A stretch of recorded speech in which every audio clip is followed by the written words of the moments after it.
O Senhor esteja convosco, Ele está no meio de nós. Proclamação do Evangelho de Jesus Cristo, segundo João. Glória a vós, Senhor. Naquele tempo, disse Jesus aos seus discípulos: Este é o meu mandamento. Amai-vos uns aos outros, assim como eu vos amei. Ninguém tem amor maior do que aquele que dá a sua vida pelos amigos. Vós sois meus amigos, se fizerdes o que eu vos mando. Já não vos chamo servos, pois o servo não sabe o que faz o seu senhor. Eu chamo-vos amigos, porque vos dei a conhecer tudo o que ouvi de meu Pai. Não fostes vós que me escolhestes, mas fui eu que vos escolhi e vos designei para irdes e para que produzais fruto e o vosso fruto permaneça. O que então pedirdes ao Pai em meu nome, Ele vô-lo concederá. Isto é o que vos ordeno: amai-vos uns aos outros.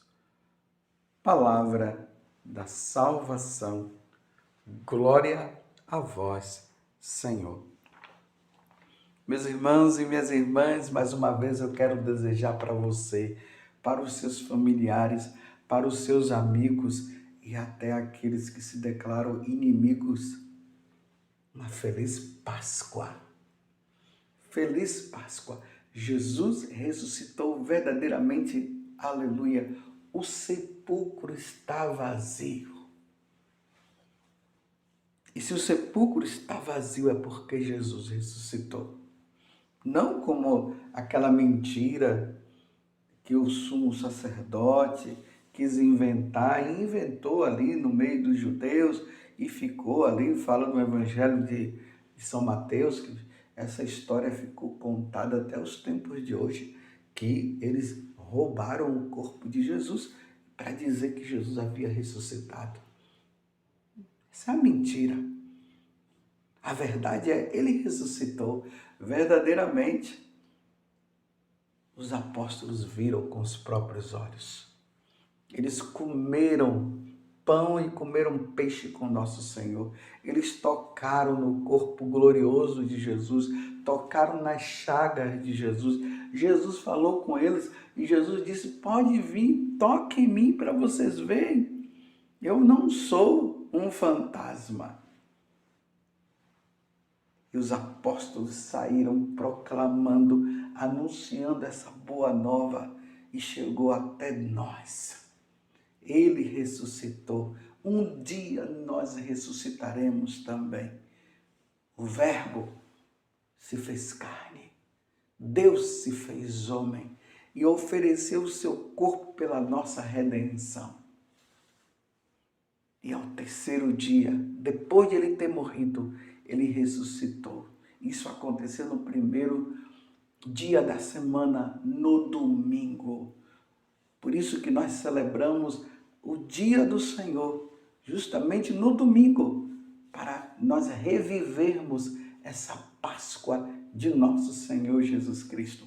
Mais uma vez eu digo para você, feliz Páscoa! E nós estamos, meus irmãos, no capítulo 15 do Evangelho de São João, hoje de maneira especial, o versículo 12 até o 17. É uma continuação do de ontem. Vocês se lembram que ontem Jesus nos dizia e deixava claro para nós, ele dizia assim: como o Pai me amou, assim também eu vos amei? E eu dizia o que para vocês? O amor perfeito. Deus nos ama com perfeição. E da mesma forma, melhor dizendo, né? Assim como o Pai ama o Filho ama o Pai, o Espírito Santo ama o Pai, o Espírito Santo ama o Filho. E aí brota esse grande amor trinitário, esse amor perfeito entre eles. entre a pessoa do Pai, a pessoa do Filho, a pessoa do Espírito Santo, esse amor perfeito. E Jesus está dizendo, eu também amo vocês com esse amor perfeito. E ele dizia que era para nós permanecermos no amor. Foi o evangelho de ontem. Hoje é a continuidade. Agora, Jesus vai dizer que o mandamento, porque ontem ele dizia que era para nós cumprirmos o mandamento, agora ele vai dizer que mandamento é esse. Este é o meu mandamento. Amai-vos uns aos outros, assim como eu vos amei.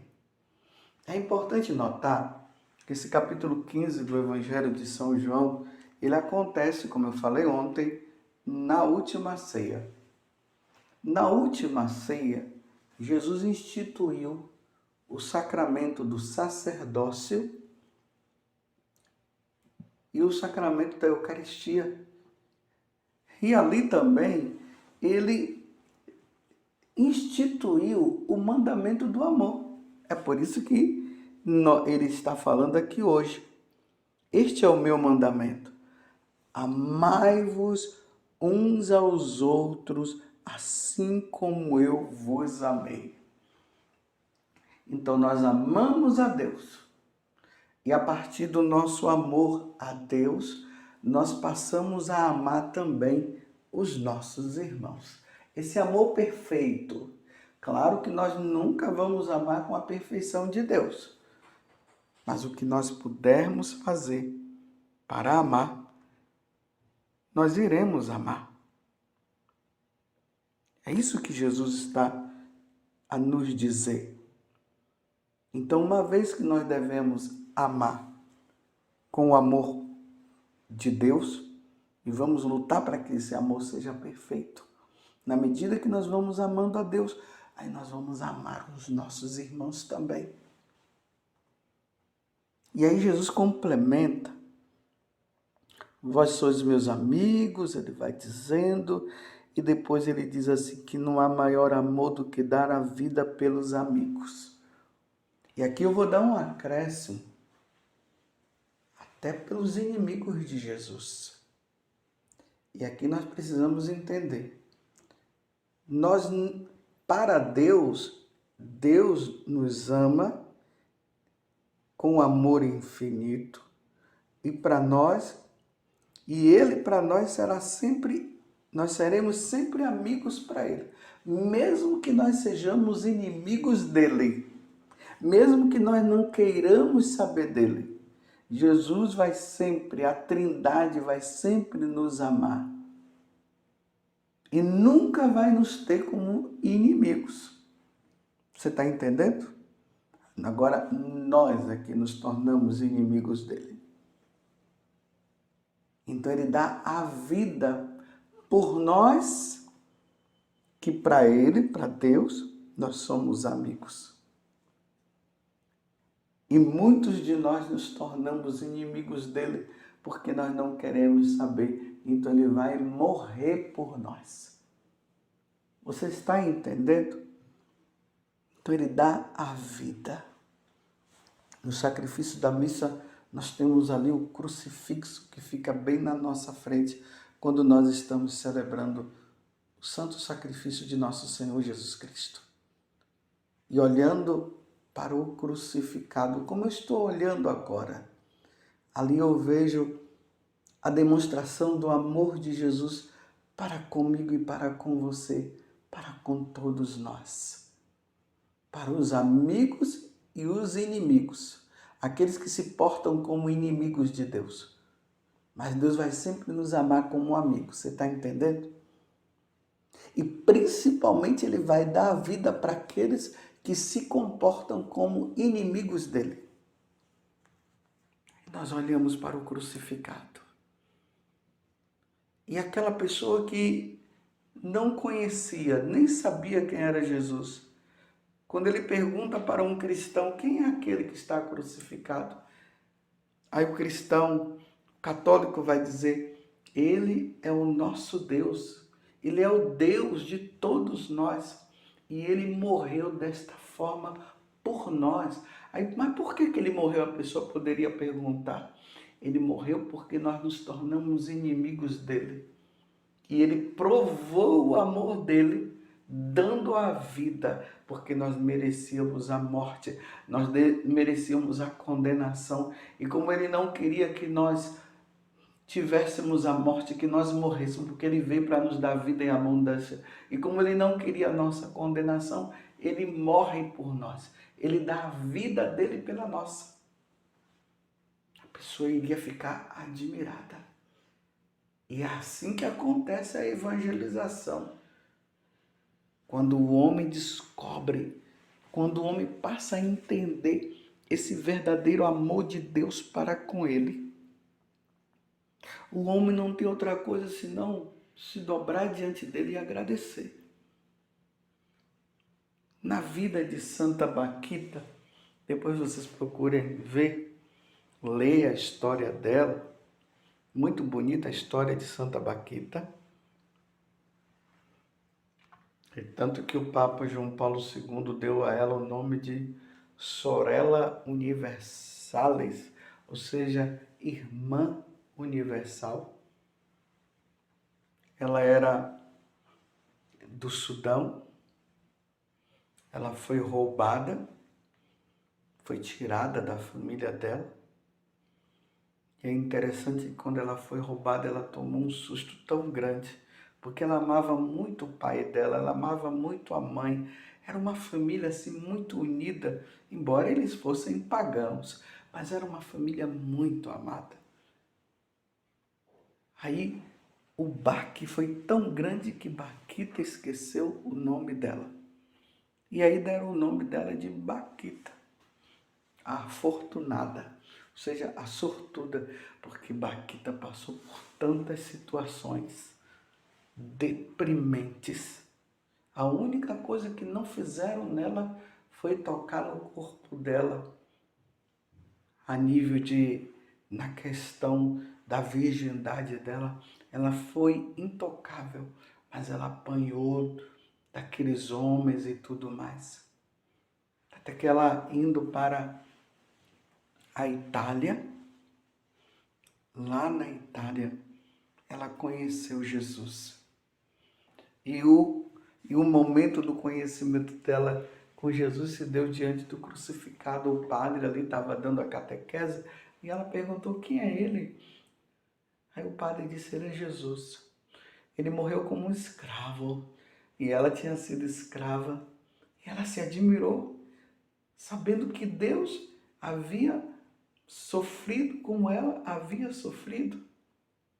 E ela se admira e a partir daquele momento ela quis ser batizada, porque ela viu tanto amor expresso em Jesus Cristo. Tanto que ela dizia o seguinte, que se para os patrões desse mundo ela fazia tudo por eles, então agora ela tinha Jesus como o patrão por excelência. E esse patrão por excelência, ela ia fazer tudo por amor a ele. Mas aqui eu queria destacar que quando Baquita ela vê Jesus, o crucificado, ela vê o quanto que ele amou. No batismo dela, ela passou por uma experiência de amor profundo muito grande. Foi vendo o amor. Ela viu a expressão do amor, Jesus dando a vida por Baquita, Jesus dando a vida por mim, Jesus dando a vida por você. E aí ele fala que é assim que nós devemos amar, dando a vida pelo outro, pelo irmão. E até mesmo pelos inimigos, se for possível. Se for possível, não, é dar a vida pelos inimigos. A maior prova de amor que nós podemos dar para Deus é essa. É rezar pelos inimigos, como Ele mesmo pediu. Aquelas pessoas que nos fizeram o mal. Você está entendendo? Viver a Páscoa é viver isso. É viver o perdão. É viver o amor de Deus. É olhar para Jesus e ver quanto que Ele nos amou. E nós amarmos Ele, e a expressão na prática do nosso amor é amar os nossos irmãos, ainda que sejam os nossos inimigos. Sim, aquelas pessoas que nos fizeram o mal, devemos amar. E pedir a Deus pela conversão dela, para que ela possa se salvar, e se salvando, ela possa um dia estar no céu conosco. Se lembra de Santa Maria Gorete, que foi violentada por aquele rapaz? Não tem como não lembrar deste momento, né? E aí ele tentou de tudo violentá-la, mas não conseguiu. Então ele pegou um punhal e começou a enfiar nela. Maria Gorete começou a entrar em agonia. Antes ela gritou, o pessoal veio, pegaram o rapaz. E aí, na hora que ela estava morrendo, o sacerdote veio para dar unção dos enfermos para ela e atender a confissão dela, a última confissão de Maria Gorete. E o sacerdote disse: Maria Gorete, você perdoa o rapaz que fez tudo isso para com você? Você perdoa o Alexandre por tudo que fez? Ela disse: não só o perdoo, mas eu quero que ele esteja no céu comigo. Você entendeu o que é dar a vida pelos amigos e pelos inimigos? Não tem como uma pessoa dessa ficar sem a santificação. Não tem como uma pessoa dessa não ganhar o céu. Não tem como uma pessoa dessa a igreja não canonizar. Aí a igreja canoniza e coloca como exemplo. Olha, essa mulher, essa moça, foi violentada por um rapaz. E ela, no extremo de amor para com Jesus Cristo, sabendo do amor de Jesus para com ela, ela amou o homem que a violentou. E nos últimos momentos da vida ela diz: eu o perdoo sim, e quero que ele esteja comigo no céu. A mesma coisa o diácono Estevão, na hora que os homens estavam apedrejando ele estava tomado do amor de Deus, porque ele compreendeu o amor de Deus para com ele. Na hora que os homens estavam apedrejando, Estevão viu Jesus sentado à direita do Pai na glória. Mas antes, Estevão já tinha falado para aqueles homens quem era Jesus. Jesus tinha sido aquele que havia morrido na cruz por amor a nós. Ele, sendo Deus, morreu por cada um de nós.